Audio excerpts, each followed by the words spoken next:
Avec vous sur Sud Radio pour le 10h midi, on est ensemble pendant 1 heure encore pour commenter l'actualité avec aujourd'hui Nicolas Corato, président fondateur du think tank Place de la République, Jérôme Dubus, conseiller La République En Marche de Paris, président du groupe PPCI, les Parisiens progressistes, constructifs et indépendants, Kevin Bossuet, professeur d'histoire, et Alexandre Malafaille, président du think tank Sinopia. Bonjour Valérie. Bonjour à tous. Bonjour. Emmanuel Macron a-t-il eu raison de refuser l'interdiction des listes communautaires? Les billets gratuits pour les cheminots et leurs familles, faut-il y mettre fin? Faut-il mettre fin à ces avantages? Et puis les gilets jaunes, le gilet jaune qui a été blessé à l'œil. Beaucoup de questions autour de cette grenade lacrymogène on a vu les images assez choquantes de ce gilet jaune qui discutait et on voit vraiment la grenade arriver dans son œil. Donc, est-ce que ça a été intentionnel? Est-ce que c'est un tir qui est dû au hasard? Bref, on en parlera dans un instant avec vous. Les coups de gueule, les coups de cœur avec vous. Commençons avec peut-être Jérôme Dubus. Oui, le coup de gueule, c'est Hong Kong. Ouais. Enfin, c'est plutôt vis-à-vis des autorités chinoises à Hong Kong. Ouais. On est dans une situation qui est, semble-t-il, inextricable. Ouais. Ça fait à peu près 6 mois que ça dure, mais la violence s'accroît, puisque ce week-end, plusieurs centaines d'arrestations ont eu lieu, notamment à l'université polytechnique, et on ne voit pas très bien quelle est la sortie. Alors, la Chine a beaucoup d'ambitions internationales, elle veut s'ériger en modèle pour un certain nombre de pays. Là, on voit que, visiblement, en termes de démocratie, ça ne marche pas. Il y a une répression très forte. Alors, évidemment, c'est l'accélération de la violence, puisque les étudiants deviennent de plus en plus, ou les manifestants deviennent de plus en plus violents, et les autorités répondent. Donc il y a une accélération, il y a une espèce d'escalade dont on ne sait pas comment ça va se terminer, car la population de Hong Kong est très mobilisée. On voit que les manifestations ont beaucoup de succès.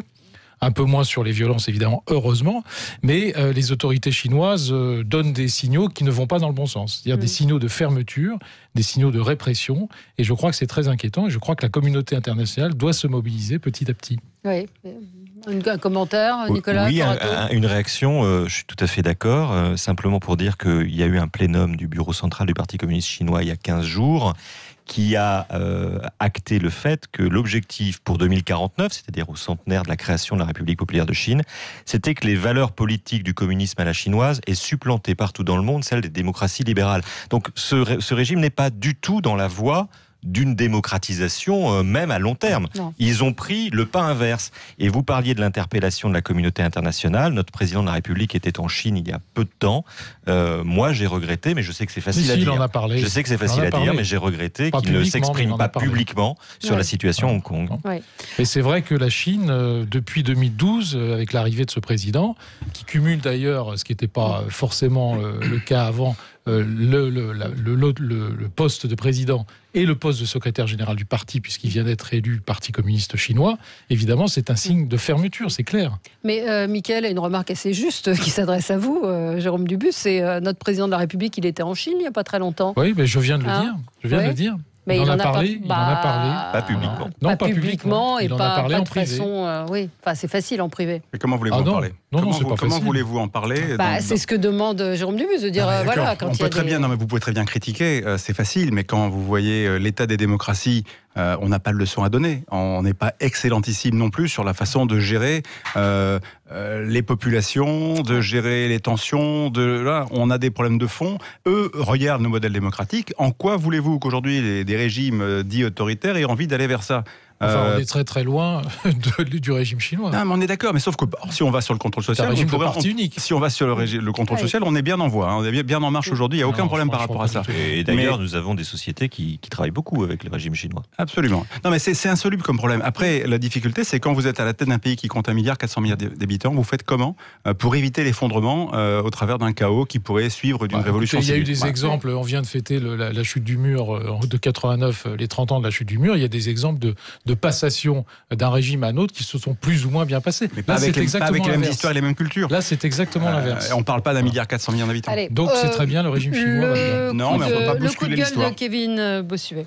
Oui, un coup de gueule contre notamment les stéréotypes qui sont véhiculés par les médias, notamment sur les agriculteurs. Samedi dernier, dans On n'est pas couché sur France 2, donc il y a une veuve d'agriculteur qui est venue témoigner en disant en effet que son mari s'était suicidé parce qu'il avait contracté une dette qu'il ne pouvait pas rembourser Donc évidemment que les agriculteurs en France sont dans une situation qui sont excessivement compliquées. Il y a une enquête qui est sortie l'été dernier qui a montré qu'il y a environ 2 agriculteurs par jour qui se suicidaient.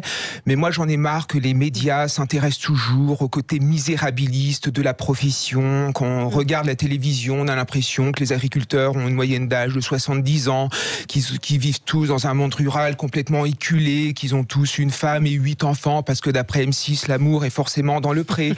Donc à un moment, et puis qui n'ont pas la robustesse intellectuelle pour prendre soin des terres qu'on leur confie. Donc je crois qu'il faut casser complètement cette image. Les agriculteurs, plus de la moitié... Il y a une réalité. Il y a une réalité, bien sûr. Mais difficulté de... Mais évidemment, mais il y a aussi des agriculteurs qui s'en sortent. Je veux dire, il y a de plus en plus de jeunes qui reprennent les exploitations familiales, qui se lancent et qui sont vraiment passionnés par ce métier. Plus de 50% des agriculteurs ont un niveau d'études qui est supérieur au baccalauréat, je crois qu'il faut le dire. Et puis ce sont des gens qui ont des masters, qui ont des licences en agronomie, qui prennent vraiment soin de la terre qu'ils cultivent ou de la matière qu'ils travaillent. Donc il faut casser cette image, parce que c'est un beau métier où on peut être à la fois chef d'entreprise, on peut s'occuper de la commercialisation, on peut également s'occuper des animaux, s'occuper des terres. Donc c'est un beau défi de nourrir des hommes. Donc ayons une image positive de cette profession parce qu'elle le mérite. Alexandre. Moi, je voudrais adresser c'est à la fois un coup de gueule et un coup de cœur, mais un coup de cœur pour cette religieuse qui a été refusée dans le CCS de Vesoul, qui avait fait une demande d'admission, qui avait été acceptée. C'est une vieille dame, donc, qui, au terme d'une vie placée sous le signe de l'engagement, a décidé, parce que maintenant les communautés religieuses ont toujours la possibilité d'accueillir les leurs jusqu'à la fin, et donc d'entrer dans ce CCS. Et le CCS, au prétexte que, comme la plupart des religieuses qui ont dédié leur vie à la religion, elles portent un voile, et elle a été refusée en termes d'accès dans cette maison de retraite. Voilà. Et je trouve que y a un problème d'amalgame là encore, parce que c'est d'abord le CCS, à mon avis, enfreint les règles de la laïcité, parce que le CCS est un espace privé. Et deuxièmement, le débat, il est très sensible. On est d'accord, on en parlera tout à l'heure, mais la société n'est pas laïque. C'est l'État qui est laïque. Et les hommes de Dieu ou les femmes de Dieu ne demandent pas à travailler pour l'administration, et donc au titre-là, ils devraient se dévoiler. Ça, c'est clair. Et donc, à ce niveau-là, il y a une vraie différence à apporter.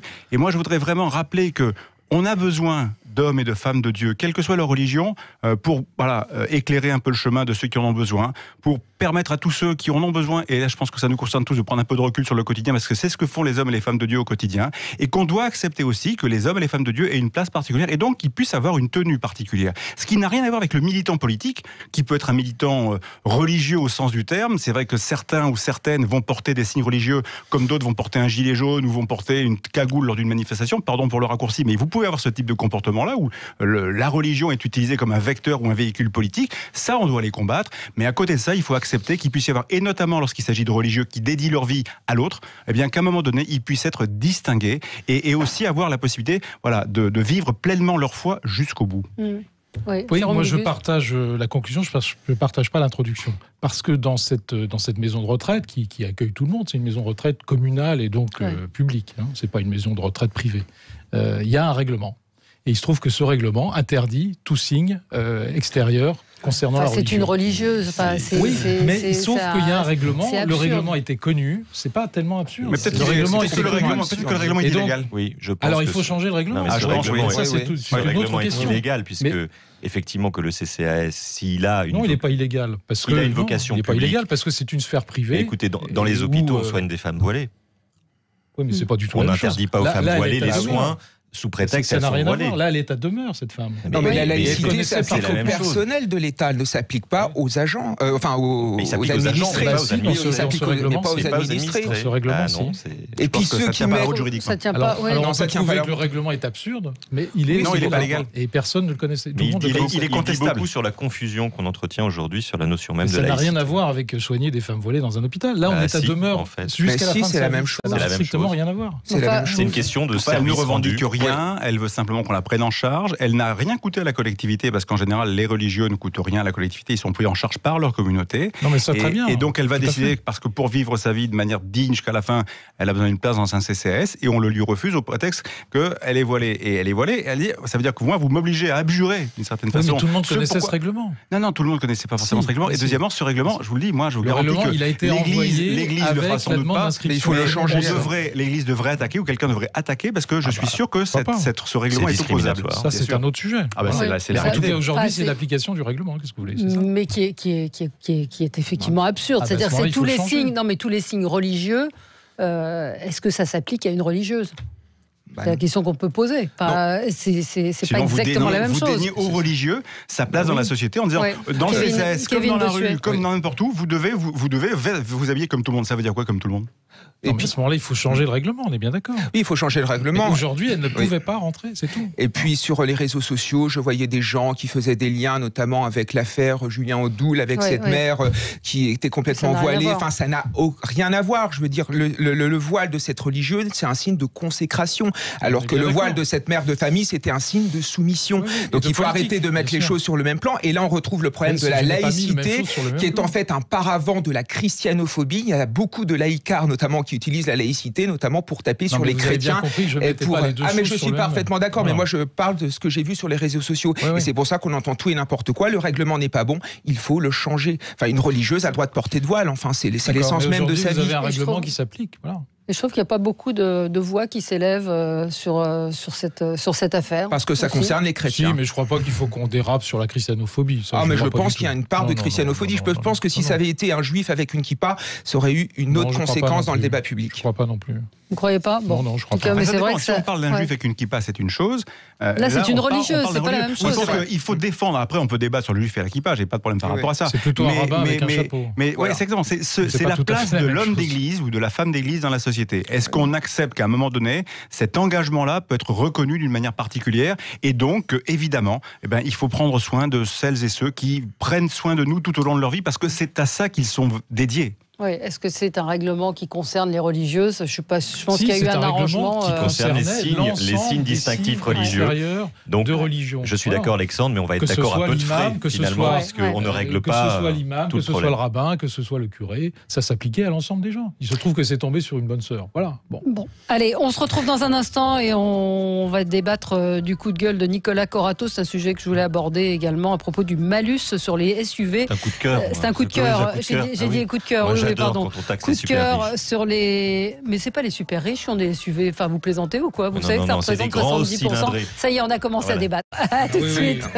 Avec vous sur Sud Radio pour débattre et commenter l'actualité. Alors, le coup de cœur de Nicolas Corato concerne donc l'annonce qui a été faite par Bruno Le Maire à propos de la taxation des véhicules de gros cylindrés. Alors, il a dit SUV. Mais son dossier de presse et la presse et également l'amendement parle bien des grosses cylindrées. Donc c'est un malus écologique pour l'achat d'une voiture neuve selon son émission de CO2. Donc ça concerne les voitures qui émettent 110 grammes de dioxyde de carbone, c'est ça ? Plus de 173.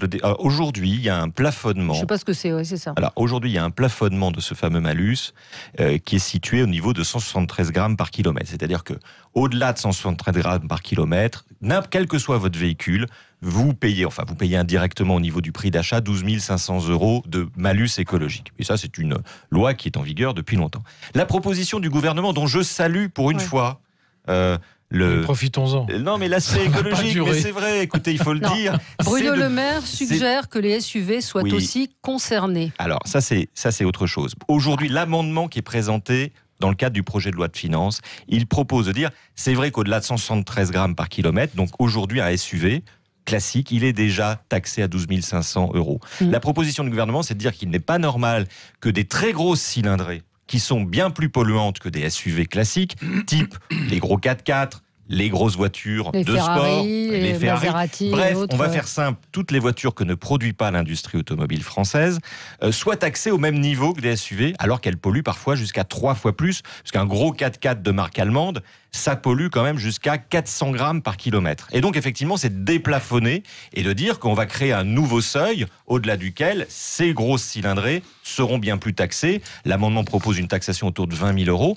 Moi, je considère que il faut prendre au sérieux tous les signes positifs qui viennent du gouvernement en faveur d'un traitement enfin de manière légale, réglementaire et cadrée du problème du bilan carbone et des émissions de carbone. On est face à des vrais sujets, on est face à des véhicules qui, à mon sens, ne sont pas utiles. C'est-à-dire qu'autant je peux comprendre que des SUV de petite cylindrée aient correspondu à un besoin, autant j'ai pas l'impression que rouler en Ferrari, en Porsche ou en 4x4 Mercedes ou BMW, de gros cylindrés, soit nécessairement utile à la vie quotidienne des Français. Parce que vous n'en avez pas, c'est jaloux. Non, mais bien jaloux, sûr, bien sûr. Et par ailleurs, je n'en ai pas et je suis excessivement jaloux. Mais je considère que quand on a envie d'un superflu qui par ailleurs pollue et qui donc dégrade la situation de la collectivité, on accepte d'être taxé. Oui, écoutez, il ne s'agit pas de les interdire, simplement d'être taxé. Franchement, juste expliquer, SUV, beaucoup d'auditeurs nous disent qu'est-ce que c'est Sport Utility Vehicle.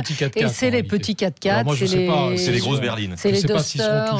Voilà, c'est ça, c'est des les choses DS, comme ça. Il y a un modèle DS Citroën qui sera touché, d'ailleurs, donc l'industrie française ils sera sont déjà taxés, ils sont en dessous du seuil. Le Toyota Camry, il y a beaucoup, et c'est en forte progression. C'est quand même ce que veut faire le gouvernement avec l'industrie automobile française. Bon.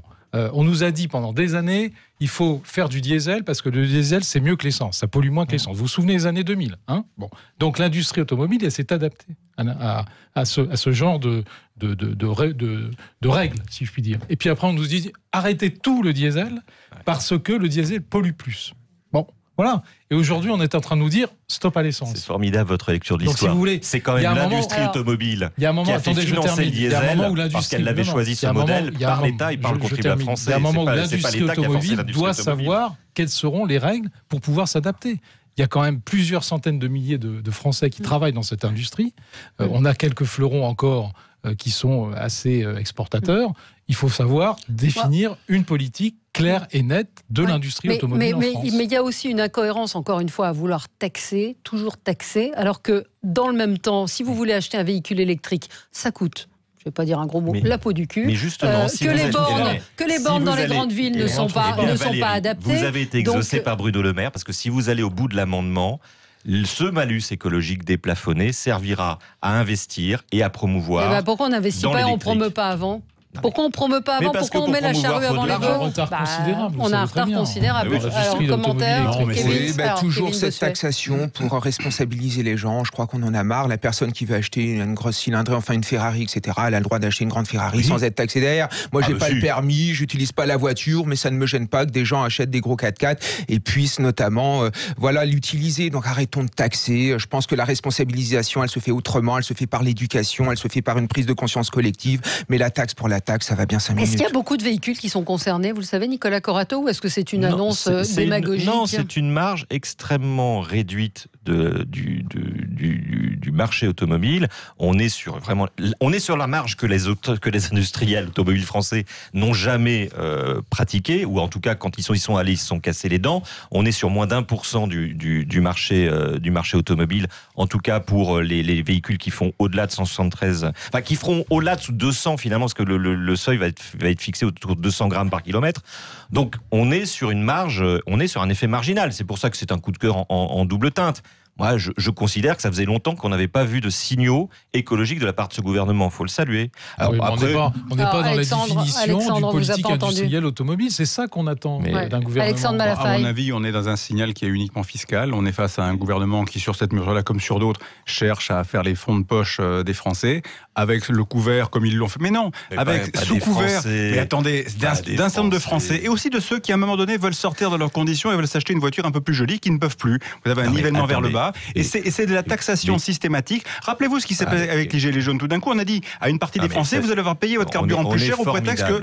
Non, attendez, on est formidable. Laissez-moi parler ce qui se passe.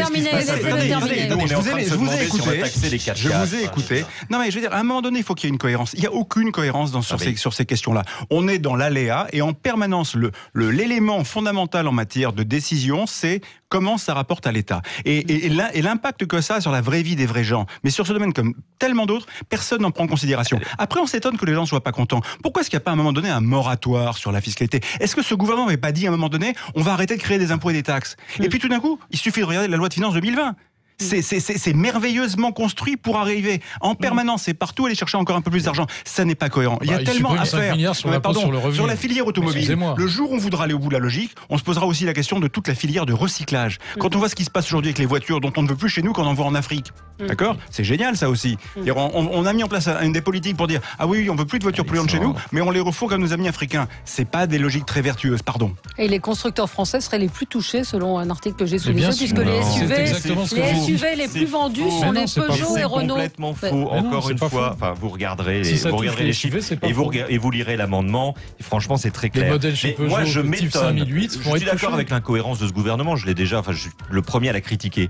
Mais je m'étonne quand même de nos discours par rapport à l'urgence climatique aujourd'hui. Alors, soit on la nie et on fait rien, mais se dire... Juste un commentaire. Vous avez vu le bilan carbone de la France comparativement à la plupart des pays européens? On est les meilleurs élèves de l'Europe. On est les meilleurs élèves de l'Europe. Des machines, et continuer à les acheter. Mais pardon, mais c'est complètement irresponsable. Pour produire notre énergie électrique, par exemple, on dépense. On ne détruit pas une filière industrielle comme ça du jour au lendemain. Enfin, vous le savez très bien. Allez, on ne vous mettra pas d'accord. On se retrouve dans un instant avec vous sur Sud Radio.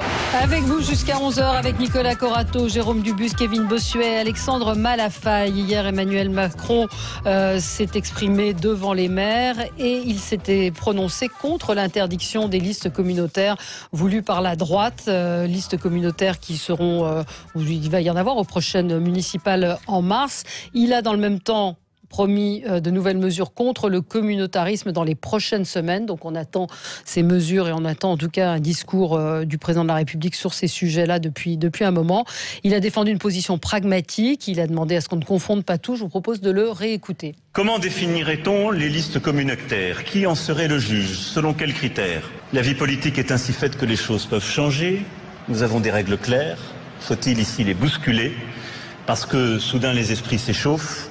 Je nous appelle collectivement à la prudence, pas la prudence qui mène à l'inaction, non, celle qui conduit à ne pas renoncer aux libertés de la République, parce que le pire est parfois là. Voilà, donc commentaires les uns les autres, Jérôme Dubus. Il a raison sur le principe de la définition. Parce qu'aujourd'hui, c'est extrêmement flou. On a une liste communautaire ou communautariste, je ne sais pas quel est le terme qu'il faut employer d'ailleurs, aux élections européennes, qui a fait des scores assez importants dans un certain nombre de quartiers, il faut bien le dire. Il n'y avait pas les moyens juridiques de l'éviter. Donc peut-être qu'aujourd'hui, il faut se poser la question, est-ce qu'on est dans une logique d'interdiction de ces listes ou pas ? Si on est dans une logique d'interdiction, alors à ce moment-là, il faut se doter des armes nécessaires. Bon, mais le président n'a pas l'air de vouloir le faire. Moi, je suis plutôt dans la logique d'interdiction, effectivement. Bon, lui, il a choisi une autre voie. Bon, on verra ce que ça donne. Mais la question qu'il pose, c'est comment on définit une liste communautaire. C'est d'autant, oui, mais ça, on peut fixer des critères précis, plus précis qu'aujourd'hui, et faire en sorte qu'on ne puisse pas déposer une liste communautaire ou communautariste. C'est assez simple, à mon avis. Mais aujourd'hui, effectivement, il y a un vide juridique, ça c'est clair, il a raison. Je pense que c'est pas du tout simple et que effectivement c'est très dangereux dans le sens où je pense que le mauvais sujet, c'est de partir de la liste, parce que comment vous allez effectivement créer des critères ? Vous allez regarder les noms des gens qui sont sur la liste. Alors à plus de 3 Cohen, c'est le programme, à plus de 3 Ben. Eh bien, donc justement, mais aujourd'hui la problématique on la pose sur la liste, sur le dépôt des listes et la constitution des listes. Moi je pense que le sujet juridique et politique, il est plus sur l'expression. Avec une liste, vous avez une profession de foi derrière. Oui, la liste n'est pas déposée toute seule. J'y viens justement. Donc c'est la profession de foi qui pose problème. Le problème, c'est qu'aujourd'hui, donc soit les professions de foi, elles sont incitatives à la haine religieuse, à la haine, à la guerre civile. Elles sont attentatoires aux libertés publiques. Elles font un trouble à l'ordre public. Et à ce moment-là, il y a un juge administratif qui est de toute façon compétent et qui aujourd'hui a les moyens et les instruments juridiques pour interdire ces listes, voire même interdire plutôt les partis qui les fondent. Et puis je rappelle également normalement on a une commission de campagne qui est censée s'occuper du contrôle des financements des listes et des campagnes. Oui, mais ça c'est a posteriori, une fois que la liste est déposée, mais c'est a posteriori, mais c'est intéressant aussi d'aller voir. Donc moi je veux bien qu'on parte des listes communautaires, mais il y a plein de listes communautaires qui sont pas uniquement musulmanes en France. Ah oui. Il y a plein de listes communautaires. Ah ben vous avez des animalistes. Ah, les animalistes, ils sont très communautaires. Ah ben oui, ils ne remettent pas en cause la République. Mais ce que je veux dire, c'est que moi, donnez-moi les critères pour définir une liste communautaire. C'est la remise en cause de la République. Ah oui, alors Kevin Bossuet. Non, mais je crois qu'il faut voir ce que c'est qu'une liste communautaire. C'est des listes qui sont fondées notamment pour faire sécession avec la société française. Le but, évidemment, c'est d'aller recruter des gens qui ne se reconnaissent pas dans les valeurs de la République afin de les rassembler et faire son petit terrain idéologique, notamment dans les banlieues. Ces listes sont profondément dangereuses et il faut les interdire. La République est une et indivisible. On ne peut pas, comme ça, se présenter aux élections en disant qu'on représente une communauté par rapport à une autre. On doit représenter l'intérêt général. Pour tous ? Mais il n'y a pas de liste de la manif pour tous. Ah bon, où ? Oui, il y en a eu. Ah ben où, je n'ai pas vu où il y avait les listes de la manif pour tous. Sûrement dans les Yvelines. Mais la manif pour tous, non, mais c'est pareil, je veux dire, ne remet pas en cause la République. La manif pour tous elle remet est pas en d'une cause la certaine manière République. communautariste également, pardon. Mais et en plus, vous avez sur ces listes des gens qui vous êtes tombent en dans train de l'antisionisme sacrifier les et le libertés fauné de l'antisémitisme. Et c'est des listes qui sont dangereuses pour le bien commun, pour la cohésion nationale. Ce qui est intéressant quand même, c'est de noter que sur ce sujet-là, c'est-à-dire la laïcité en général et l'islam en particulier, le président a quand même tendance à botter en touche.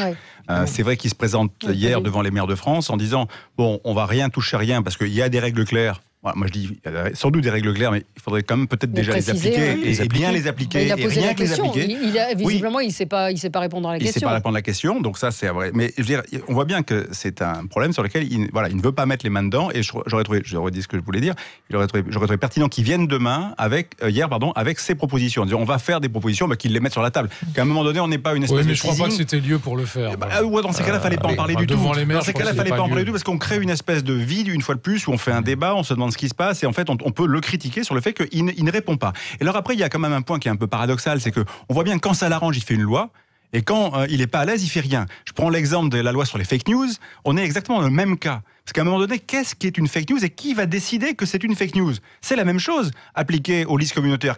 Et là, il a dit hier, qui va décider que ça c'est une liste communautaire et qui va décider que ce n'en est pas une ? Donc je fais rien. Par contre, il a fait une loi sur les fake news. Donc il y a effectivement quand même une façon d'apprécier la réalité et de faire des lois à géométrie variable quand ça vous arrange, alors qu'il y avait quand même le dispositif de la loi de 1881 qui était parfaite et qu'il fallait peut-être améliorer à la marge, mais en tout cas le cadre était là. Et sur la loi 1905, elle est très bien cette loi 1905, elle dit des choses fondamentales, qu'après on la fasse évoluer à la marge pour dire que, par exemple, la République aurait l'intérêt, pendant un temps donné, de pouvoir payer la formation des imams pour qu'on sorte de l'hypocrisie ou des financements étrangers. Ça, ce serait des évolutions à la marge qui seraient discutables. Mais pour le reste, la position qui consiste à renvoyer à permanence à demain, me paraît irresponsable de la part du président. Sur les listes communautaires, moi, je crois qu'il faut prendre des mesures beaucoup plus sérieuses, ça c'est clair.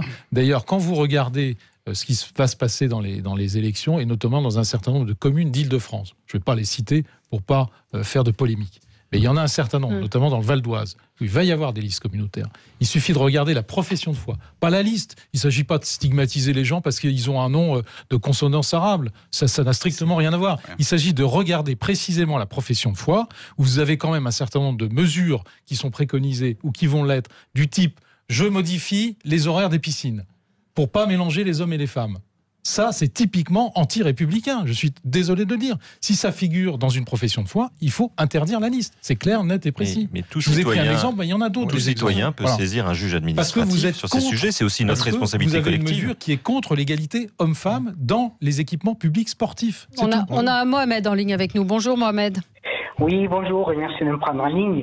Voilà, mais la liste communautaire, je pense qu'il existe déjà quelque chose chez nous en France qui syndicat aux listes chrétiens démocrates et la CFTC, mais je pense que vouloir interdire les listes communautaires, je pense que c'est un danger. Voir quelque chose en souterrain qui se trame, c'est pas bon. Au moins voir des gens qui présentent ces listes dans le respect des règles de la République et lire un petit peu exactement ce qu'il y a écrit dessus. Pourquoi pas, et savoir un petit peu qui c'est qui mène ces listes et quelles sont un petit peu leurs propositions, leurs projets, les connaître, que de voir quelque chose qui se fait en souterrain, qui est pas très bon. Et j'ai l'impression que c'est ça, voilà, je veux dire, on interdit tout, on n'interdit rien. Je précise, je suis athée, ma religion c'est la fraternité, voilà, je voulais, et je pense que ce serait une mauvaise idée que de vouloir laisser quelque chose encore se tramer en dessous sans le mettre au grand jour. Oui, merci de votre témoignage, Mohamed. Une réaction à ce qui vient d'être Je crois qu'il faut arrêter de tout mélanger. Boucher. Le problème, c'est l'islamisme en fait qu'il y a derrière ces listes communautaires. Quand j'entends cet auditeur qui nous parle du Parti chrétien-démocrate, Christine Boutin n'a jamais remis en cause les lois de la République. Si. Non, non, je suis désolé. Elle est venue avec une Bible à l'Assemblée nationale. Pour moi, c'est une. Oh là là.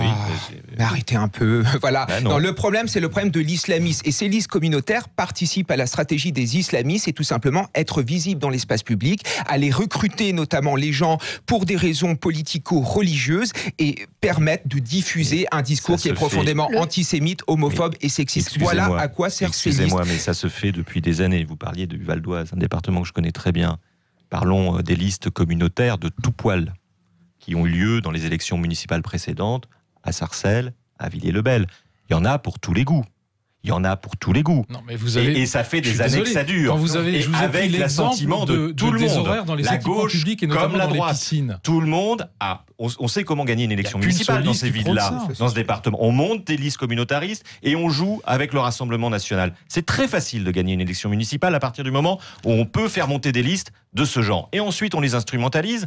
Et au deuxième tour, hop, union. Non. Là, ça n'a rien à voir. Là, vous allez avoir des listes communautaristes qui sont en mesure de gagner certaines villes. Ils sont en mesure de gagner certaines villes, d'être majoritaires. S'il n'y a pas un front républicain, précisément, on parlait tellement du front républicain contre le Rassemblement national. Là, c'est le front républicain contre les listes communautaristes. Donc le combat, il est politique, on est d'accord. Mais il n'est pas seulement politique. Il faudrait qu'il commence politiquement le combat, localement. Une question, c'est politique, non, une élection. Oui, et je dis que c'est la responsabilité des forces démocratiques locales d'arrêter de jouer avec ce communautarisme pour conserver leur pouvoir. Quand vous avez quelqu'un qui veut être maire, qui est élu avant d'aller demander aux législateurs d'agir. Est-ce que je peux parler? Non. Merci. Oui, allez-y. Quand vous avez quelqu'un qui veut être maire et qui, dans sa plateforme, dit « Je veux modifier les horaires des piscines pour ne pas que les hommes et les femmes se croisent », je suis désolé, il faut lui faire barrage. Oui, et comment réagissent les autres quand il y a des propositions comme ça? Les autres candidats, ils réagissent comment? Ils vont faire un front républicain, je l'espère. Ils disent que c'est pas normal, que c'est pas. En tout cas, pour ce qui concerne la République en marche, je peux vous dire qu'il faudra appeler un front républicain contre cette liste. On a Serge en ligne avec nous. Bonjour Serge. Oui, bonjour. On vous écoute. Moi, je vais un peu plus loin que l'auditeur précédent. À ce compte-là, alors si on dit communautaire, alors chasse, pêche et tradition, c'est une liste communautaire. Alors. Bien sûr. Oui. Mais c'est pas. Je pense que il est bien plus influent que les islamistes. On agite comme périodiquement ça se faisait à l'époque de François Mitterrand, ou surtout les quinquennats et septennats, depuis 20 ans environ. On agite ce chiffon-là, et puis pendant ce temps, il y a tout un tas de choses qui se passent. Et en fait, c'est un sujet complètement clivant. Voilà. Il y a peut-être une différence. Et M. Macron, il va faire gagner encore quelques points au Rassemblement national pour être vraiment sûr de se retrouver en face de lui. Parce que c'est ça qu'il veut, en fait. Parce qu'il sait très bien qu'on mettrait un mur contre le Front National, c'est le mur qui gagne. Alors, il y a peut-être une différence entre l'affirmation de traditions culturelles, comme par exemple celles qui sont portées par les chasseurs, les pêcheurs, enfin les listes en question. Voilà, ça, il y a une revendication, c'est vrai, de pouvoir avoir au sein de la République le droit de chasser, de pêcher et de partager des valeurs qui sont autour de ça. Mais tout ça s'inscrit dans une dynamique du vivre ensemble. Ça ne pose pas de problème particulier. La problématique auquel on est confronté aujourd'hui, non pas avec l'islam en général, mais avec l'islam politique, et l'islam politique nous en donne pas mal de signes inquiétants autour de nous dans le monde, c'est d'avoir des projets qui sont des projets sécessionnistes, où à un moment donné, on veut vivre autrement avec un projet qui vient percuter de plein fouet nos valeurs et nos modes de vie. C'est ça le problème. Alors après, on a laissé le mal s'installer, on a même parfois contribué à faire en sorte que le mal se développe, parce que regardez le film qui vient de sortir, Les Misérables version 2019, voilà, on voit bien qu'on a un malaise extrêmement profond qui est chez nous, et avec des drames sociaux par milliers, par millions même peut-être parfois, avec une jeunesse qui est en déshérence pour partie. Évidemment, tout ça fait le terrain de tous ceux qui peuvent récupérer et prospérer là-dedans. Mais on est en partie responsable de ça, mais pas que. Et aujourd'hui, on essaie de réagir. Et c'est vrai qu'il faut faire attention, parce que si on se laisse dépasser, à un moment donné, le truc va devenir vraiment ingouvernable. Et ce que disait Gérard Collomb il y a quelque temps, quand il quittait le ministère de l'Intérieur, c'est qu'à force d'être face à face, on finira par aller au combat les uns contre les autres. C'est d'autant plus important de ne pas laisser ce genre de liste pouvoir effectivement figurer dans un certain nombre de communes. Mais ce qui est dangereux aussi, si on interdit ces listes, c'est que ces individus qui veulent éventuellement remettre la République en cause, vont être sur des listes de gens qui veulent gagner les élections. Bien sûr, donc qui accepteront... Oui, mais ça, les gens sont là, c'est la population qui est là. Non. Après, est-ce qu'il faut permettre une expression... Attendez, est-ce qu'il faut permettre une expression qui, dans des plateformes, revendique un certain nombre de choses qui sont contraires à nos principes républicains? J'ai cité tout à l'heure les équipements sportifs. Ça peut être aussi les cantines. Dans les cantines, dans certaines plateformes qui sont en train de sortir, on dit on va généraliser la viande halal. Et c'est l'inverse. C'est la viande non halal qui sera l'exception. Il faudra demander C'est insupportable. C'est insupportable. Allez, on se retrouve dans un instant avec vous, 0826 300 300. Merci à Serge, en tout cas, pour son appel. On se retrouve tout de suite. Sud Radio. Parlons vrai. Parlons vrai. Sud Radio. Parlons vrai. Sud Radio. Parlons vrai. Parlons vrai. Les vraies voix Sud Radio. Christophe Bordet. Les vraies voix en direct du Salon des maires Porte de Versailles à Paris. Un peu plus de 36 000 maires en France. Dans beaucoup de communes, les maires sont les enfants du pays. On les connaît, on a leur portable, ils nous écoutent, on les engueule parfois. Bref, les maires, c'est comme la famille. Eh bien, on parlera de leurs problèmes, des problèmes quotidiens des communes, incivilité, budget, manque de services publics. De débats, faut-il remettre des services publics dans les communes? Et faites-vous confiance aux maires de votre commune? 0826 300 300. À tout à l'heure, 17h en direct du Salon des maires à Paris. Les vraies voix Sud Radio. Christophe Bordet. Intermarché vous propose d'écouter le cadeau du mois. Venez vivre la magie pour de vrai dans les parcs Disney. En ce moment, des 50 € d'achat sur tout le rayon jouets, tentez de remporter des invitations pour la plus féerique des destinations, Disneyland Paris. C'est ça, le cadeau du mois, et c'est seulement chez Intermarché. Intermarché, tous unis contre la vie chère depuis 50 ans. Jusqu'au 8 décembre, place adulte, un jour un parc, voir conditions sur intermarché.com. Quand on ouvre un ballotin Léonidas, on trouve des chocolats, et aussi des... Oh, des boules de Noël. Et des... Oh, on va décorer le sapin. Ah bah non, on va les manger. Oh oui, c'est déjà Noël. Léonidas vous offre 100 grammes de boules de Noël en chocolat à l'achat de 300 grammes. Rendez-vous vite en boutique. Léonidas, la boîte à bonheur. Pour votre santé, bougez plus. Leclerc. Juliette, mercredi chez Leclerc. Et mercredi seulement, avec la carte de fidélité, on a 30% de tickets Leclerc sur tout le maquillage. Comment ça, tout le maquillage? Tout le maquillage vendu chez Leclerc. Rouge à lèvres, fond de teint, mascara, tout. Moi je dis ça, je dis rien. La carte de fidélité Leclerc défend tous les jours votre pouvoir d'achat. Offre valable sur tout le maquillage le mercredi 20 novembre seulement avec votre carte Leclerc. Non cumulable avec d'autres promotions en cours. Voir modalité magasin et drive participants sur www.e.leclerc. Et c'est ce mercredi? Ah oui, et c'est chez Leclerc. C'est le Black Friday chez Conforama. Pour cet événement, voyez grand. La télé UHD connectée Philips 164 cm est à 699 €. Soit 200 € de remise. Et avec la technologie Ambilight. Conforama. Jusqu'au 2 décembre. Conditions sur conforama.fr. Auchan, et la vie change. Il y a des déguisements étonnants qui vous donnent des pouvoirs magiques. Téléportation dans le château magique. Et pendant les 100 jours étonnants Auchan, il y a des déguisements encore plus étonnants. Comme la panoplie Reine des Neiges 2 avec 5 € en cagnotte. Jusqu'au 26 novembre, vos magasins Auchan et Auchan.fr proposent 5 € en cagnotte sur la panoplie Reine des Neiges 2, Anna ou Elsa, soit 14,90 € cagnotte déduite.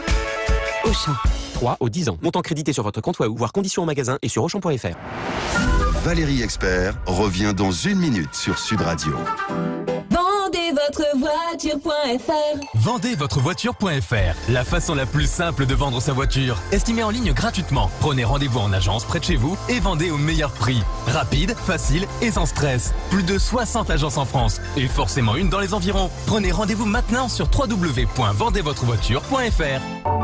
Avec leur opération collection gagnante de Noël, on peut dire que les magasins U vont emballer tout le monde. Julie, hôtesse de caisse, vous la présente. Et oui, c'est déjà Noël grâce à votre carte U. Collectionnez vite vos boules décoratives de Noël et découvrez le code qui se cache à l'intérieur pour participer au jeu digital. Vous pouvez gagner des centaines de cadeaux. Alors, avant de lancer le jingle U, on chante tous en chœur Jingle Bells. U. Commerçant autrement. Jeu avec obligation d'achat jusqu'au 8 décembre, réservé aux clients carte U. Règlement complet sur magasin-u.com. Jingle Bells signifie les cloches sonnent. Sud Radio, 10h midi, Valérie Expert, débat. Avec vous sur Sud Radio, on est ensemble jusqu'à midi. Vous retrouverez ensuite André Berkoff. La Cour des comptes a épinglé le coût faramineux des billets gratuits pour les cheminots. Tiens, un rapport qui tombe à point, va-t-on dire, à la veille de cette grève annoncée le 5 décembre. La Cour dénonce le système des facilités de circulation en vigueur à la SNCF. Ça veut dire qu'il y a trop de billets gratuits. 1 million de personnes qui peuvent voyager pas très cher, pour pas très cher. La SNCF dépense 220 millions d'euros par an en billets gratuits ou à prix réduit pour le personnel et leurs familles élargies. Est-ce que c'est un sujet ? Ouais, c'est surtout le coût c'est moi qui vous pose la question, alors je prends au sujet, mais c'est vrai que ça fait débat. Hein. C'est un sujet parce que forcément, c'est de la gestion. Et que là, pour le coup, il y a visiblement une règle qu'on ne peut contester, mais qui était de permettre aux agents de la SNCF d'avoir un avantage. Et après tout, pourquoi pas ? Si ça fait partie de la promesse d'embauche, on peut l'accepter et dire c'est une contrepartie, on la donne et on revient pas dessus. Et en plus, quand c'est l'État qui la donne, il vaut mieux pas revenir dessus. Le problème, c'est que la règle a été dévoyée, visiblement. Quand on regarde à qui profite vraiment ces billets, ces places gratuites, visiblement, il y a un abus. Après, la question, c'est quand on regarde le rapport de la Cour des comptes, c'est que non seulement il pointe ça, mais surtout il pointe la très mauvaise gestion de l'entreprise. C'est surtout ça. En fait. Alors, c'est une approche plus globale. Et là, pour le coup, pardon, mais il ne faut pas faire porter la responsabilité sur les agents, sur les cheminots et sur éventuellement ceux qui dévoient un système, mais il faut faire porter la responsabilité sur les grands corps de l'État, ces très hauts fonctionnaires qui gèrent les grandes entreprises françaises et qui les ont, mais très mal gérées depuis 30 ou 40 ans. On pourrait parler de la désindustrialisation de la France, du fiasco d'Areva, etc. Et là, il y a une responsabilité de ces dirigeants qui ne sont pas aptes à bien gouverner et qui ont été aussi souvent placés sous la tutelle de politiques qui ne voulaient pas qu'on prenne les bonnes décisions au bon moment. Voilà. Donc je crois que le vrai pavé dans la mare, il n'est pas tellement pour les cheminots et ses abus, même s'il faut peut-être à un moment donné y remédier. Mais par contre, il faudrait jeter la pierre sur les gens qui ont très mal gouverné ces boîtes. Juste un mot pour Pierre qui dit Valérie soutient la SNCF, elle a des actions à la SNCF. Non, je vous rassure, ni je défends la SNCF, ni j'ai des actions à la SNCF. L'affaire des billets gratuits, c'est un peu le petit bout de la lorgnette, passez-moi l'expression. Oui, c'est ce que je voulais dire en fait. Vous avez raison, dans le rapport de la Cour des comptes, il y a beaucoup plus important. Et il y a notamment le régime des retraites, parce qu'il faut y revenir quand même, qui est payé et qui est financé aujourd'hui à 60%, le régime des retraites de la SNCF est financé à 60% par l'État, c'est-à-dire par le contribuable français. Bon, alors c'est de la solidarité, on peut dire que c'est très bien, sauf qu'il y a un moment où ça ne va pas pouvoir durer. Il y a des régimes qui sont en excédent, largement, et puis il y en a d'autres qui sont extrêmement déficitaires. C'est pas la peine de faire la poche de ceux qui sont en excédent, ça c'est pas bien. Ça. Non, mais ça c'est un autre sujet. Mais là je parle de ceux qui sont... En fait, c'est le même sujet. Non, pas forcément. Moi je parle de ceux qui sont aujourd'hui en déficit, comme celui de la SNCF, et j'ajouterais que la politique de la SNCF qui a été définie jusqu'à maintenant, jusqu'à la réforme, et c'est pour ça qu'il y a une grande loi sur la réforme de la SNCF, c'est parce que précisément les politiques, les ministres, les présidents, les premiers ministres n'avaient pas donné de ligne claire sur le développement de la SNCF. C'est pas tellement les grands corps qui sont en cause. C'est surtout tous issus des grands corps. C'est surtout le manque de discernement et le manque d'objectifs politiques sur cette entreprise. Une précision, parce que nos auditeurs nous disent que ce sont des avantages en nature, bien d'autres professions en ont, EDF, etc. Sauf que la différence, c'est que c'est pas un manque à gagner pour EDF quand elle accorde une réduction à ses salariés. Là, ce sont des places de train qui ne peuvent pas être vendues. C'est une perte assez importante pour la SNCF. C'est beaucoup d'argent. C'est que ça prend la place de quelqu'un d'autre. Et c'est d'accord, il y a sans doute une dérive, mais je trouve ce débat complètement mesquin. À partir du moment où on travaille dans une entreprise, c'est un peu normal qu'on ait quelques avantages par rapport aux autres. Le problème, c'est la distorsion qu'il y a entre les usagers et notamment la gratuité de ces billets. Enfin, les billets de train sont devenus complètement un luxe. Moi, je paye moins cher un billet d'avion qui va de Paris à Berlin ou de Paris à Varsovie qu'un billet de train qui va de Paris à Aix-en-Provence. Donc, il y a un gros problème. Aujourd'hui, c'est devenu un luxe complètement. Et c'est ça qui est devenu insupportable, en fait. Et c'est pareil pour le système des retraites. Je veux dire, on a l'impression que les cheminots sont privilégiés, tout simplement parce que les Français n'ont pas accès aux mêmes avantages. Et c'est ça qui est socialement insupportable. Mais c'est le résultat de la politique du monopole. On connaît ça par cœur. Le problème de la réforme des retraites, c'est que à partir du moment où l'État a donné sa parole, et c'est ce qu'il a fait avec les retraites qui ont été accordées aux uns et aux autres dans la fonction publique, l'État revient sur sa parole. Et ça, c'est très difficile. Mais attendez, pour le moment, il n'y a pas de loi, il n'y a pas de projet. L'État revient sur sa parole, pour le moment, il n'y a rien. C'est comme la méthode, et ce qui est mis sur la table, consiste à dire il y a un retour sur la parole. Donc en fait, la méthode n'est pas la bonne. On aurait dû essayer véritablement de fabriquer une discussion avec les intéressés pour voir comment on avance. C'est ce qui est en train de se faire. Enfin, pardon. Jean-Paul Delevoye discute depuis 18 mois. Ils ont un gros pavé dans la main. Jean-Paul Delevoye discute depuis 18 mois, il continue de discuter. Et puis, la méthode est catastrophique. Et puis à partir d'un moment, il faut arrêter un moment. On s'engage dans une profession, au plein milieu de notre profession, on va changer les règles du jeu. C'est pas normal. Moi, je suis enseignant, je m'engage dans un système où je sais que je ne suis pas beaucoup payé tout au long de ma carrière. On me dit que j'aurai une retraite de misère. Enfin, à un moment, c'est pas possible. Mais non, mais à un moment, c'est pas possible. Il faut penser à la justice sociale. Macron ne veut plus réformer, tout s'arrête. Et puis lui dire, quand il veut réformer, vous avez pris la mauvaise méthode. Non, mais je suis d'accord. Il faut réformer parce qu'il y a un problème des retraites, mais on peut pas changer les règles du jeu comme ça en plein milieu. C'est quelque chose qui n'est pas possible. Attends, on entend Jean-Paul Delevoye nous dire que nos retraites en tant qu'enseignants, par exemple, vont être baissées de 800 à 900 euros par mois. Mais est-ce que vous vous rendez compte? Déjà, on a un métier qui est compliqué, on est déjà sous-payé. Et en plus, au niveau, quand on va arriver en retraite, on va être considérés comme des prolétaires. Mais à un moment donné, en termes de motivation au travail, c'est juste pas possible. C'est une très mauvaise méthode. Il n'a pas dit ça. Mais il n'a pas dit ça, mais c'est ce qu'on entend. Enfin, à un moment donné, c'est juste pas possible. Mais on est toujours dans la concertation. Rien n'est arrêté. Ah ben, on est dans la concertation, mais de le voir, de pas entendre parler de la clause du grand-père, etc. On n'est pas dans la concertation. On suit une voie qui n'est pas acceptable pour les agents publics. Alors, laissez la concertation se dérouler. Je voudrais qu'on prenne René en ligne avec nous. Bonjour René. Bonjour. Vous nous appelez de l'Ariège. Bonjour à tous. Bonjour. Et merci de me permettre de prendre la parole. On sait que la France, elle est ruinée, qu'on doit tous faire des efforts, mais peut-être faudrait-il que les hommes politiques commencent par montrer l'exemple. En ce qui concerne les billets gratuits pour les agents de la SNCF et leurs familles, je serais, moi, et comme pour l'EDF d'ailleurs, pour les tarifs préférentiels, etc., je dis que s'il faut faire des efforts et qu'on doit tous les faire, il faut aussi que les hommes politiques payent leurs billets de SNCF. Qu'on retire les billets gratuits aux agents de la SNCF en dehors du fait qu'ils aillent d'un point à un autre pour leur propre travail. Mais pour aller se balader, ils payent leur billet de train, comme moi je le paye, comme beaucoup le payent, mais aussi les hommes politiques doivent payer leurs billets de transport. Moi je suis personnellement contre tous ces privilèges que les uns et les autres on a réussi à acquérir avec des luttes, etc. Parce que pour finir maintenant, à quoi elles servent ces privilèges? Ils servent simplement qu'à diviser les salariés. On voit bien que tous les avantages, tous nous voyons les avantages des uns, mais on fait abstraction des nôtres. Et ces messieurs du gouvernement, eux, par exemple, quand il s'agit des retraites, dans les 42 caisses de retraite qu'ils veulent modifier, est-ce qu'ils ont compté leur caisse de retraite à eux? Ils ne nous en parlent pas de leur retraite, Oui.